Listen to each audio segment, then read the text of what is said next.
we have had community health workers who are trained over the course of 2 months, and we see as in a complete extension of their training to be in field with supervision.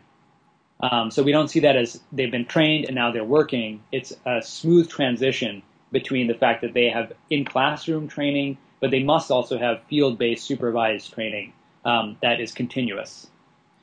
So in that setting, they're supervised by senior community health workers at a ratio of about 1 to 6 or 7 for a community health worker. And the community health worker themselves takes care of about 100 to 150 households.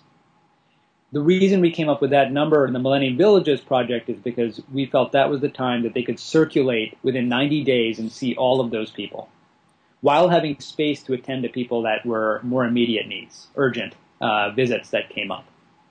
So you have a senior community health worker, and then you have a community health worker manager who looks over the senior community health worker, watches the data, makes sure that people are supported.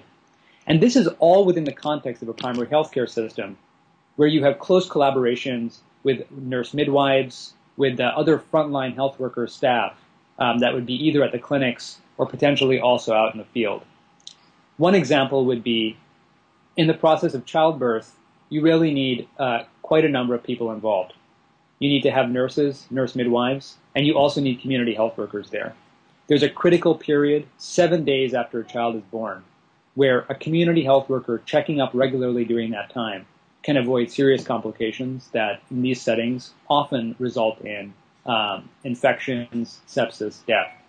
And catching these early in tandem with the other parts of the team will enable the health worker to bring it up to the attention of the entire team, and if they don't have the skills to deal with it, make sure that it gets to somebody who does.